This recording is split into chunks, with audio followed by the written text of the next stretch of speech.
Welcome to డి6. This is professor Vinod Kumar.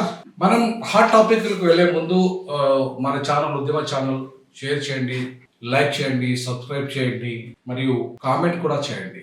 ఇక ఉద్యమానికి ఆర్థికంగా సహకారాన్ని అందించండి.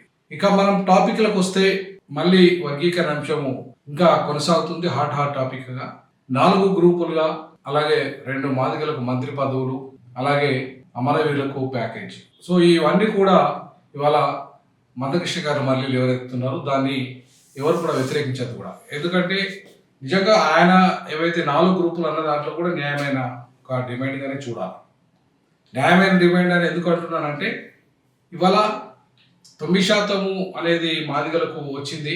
అది ఎట్టి పరిస్థితుల్లో అది మారే అవకాశం లేదు. ఇంకా గ్రూపు 4 ఏదైతే వస్తుందో ABCD, అంటే డి గ్రూప్ కాకపోయినా గ్రూప్ 4 అయినా కూడా ఇవాళ గ్రూప్ 4 కనుక వస్తే ఆ గ్రూప్ 4లో నేతకాని కులాలు, తర్వాత ఇక్కడ గ్రూప్ 1లో ఉన్న 2 అడ్వాన్స్డ్ కులాలను కూడా అందులో గ్రూప్ 4లో చేర్చగలిగితే ఇవాళ సమస్య ఒక కొలిక్కి వస్తుంది.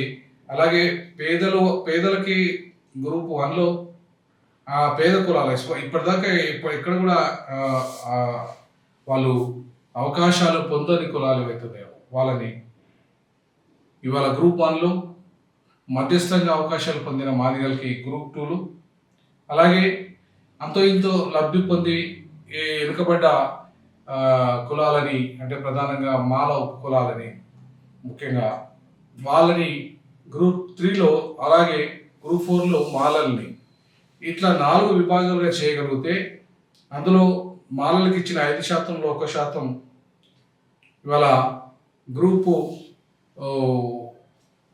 3కి ఇచ్చి మాలలకి 4%, గ్రూప్ 4కి ఇస్తే అది మాల అనుబంధ కులాలే కాబట్టి వాళ్ళకి ఒక 1% ఇవ్వడం వల్ల లాభమే జరుగుతుంది.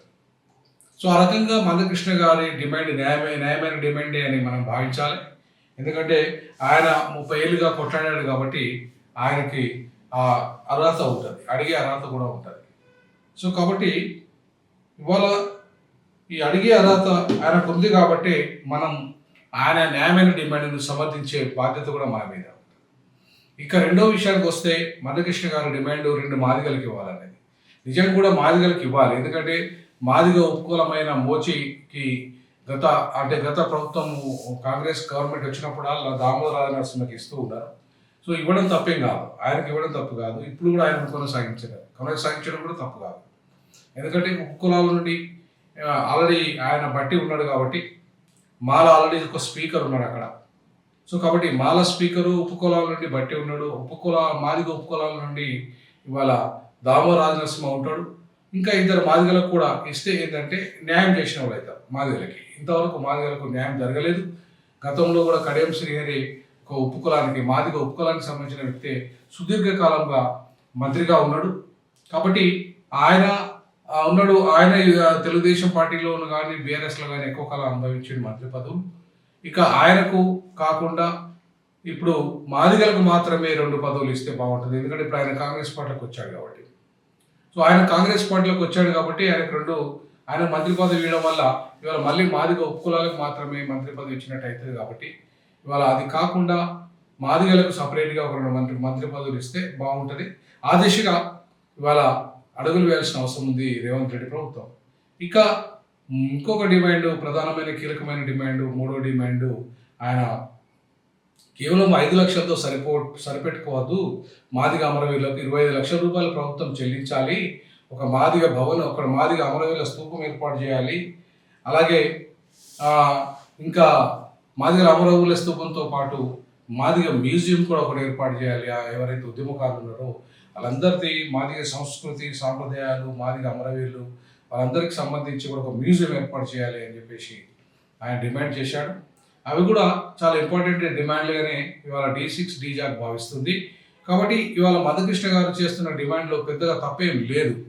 ఎందుకంటే ఇవాళ ఉపకులాలకు ఒక పదవి మాదిగలలో ఉండడం తప్పు కాదు. ఆయన కంటిన్యూ చేయాలి. దామోదర రాజనరసింహ ఆయన పాత్ర చాలా కీలకమే ఇప్పుడు వర్గీకరణ చట్టం రావడంలో. సో ఆయన రోల్ ఆయనదే. కానీ ఇంకా 2 మాదిగలకు ఇవ్వాల్సిన బాధ్యత కూడా ఉంది. సో కాబట్టి ఇవాళ ఏది ఏమైనప్పటికీ కూడా మందకృష్ణ గారు చేస్తున్న డిమాండ్స్ ఏవైతున్నాయో వాటన్నిటిని మనం పరిగణలో తీసుకొని ఆయన ఉద్యమాన్ని 30 ఏళ్ళుగా కొనసాగించాడు కాబట్టి ఆయన కొనసాగించిన డిమాండ్ పర్మనెంట్గా అంటే దాన్ని సంపూర్ణంగా నెరవేర్చే దిశగా ఆయన ఆలోచన చేస్తున్నాడు కాబట్టి ఆ ఆలోచన సరి అయింది అని చెప్పేసి నేనైతే భావిస్తున్నాను. D6 డీజాక్ భావిస్తుంది.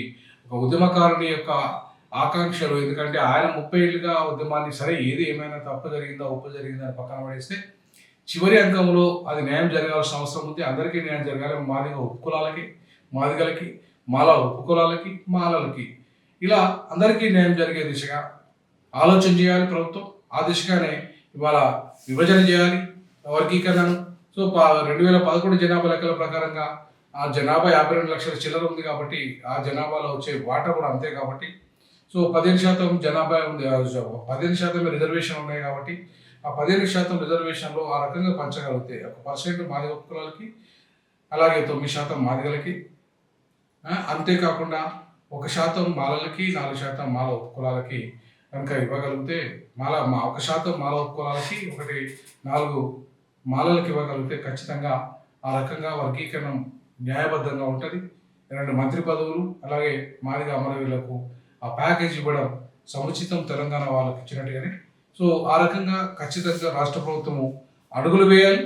ఆ అడుగులను తప్పకుండా ఇవాళ D6 డీజాక్ సమర్థిస్తారు. జై భీమ్, జై పూలే, జై పెరియార్.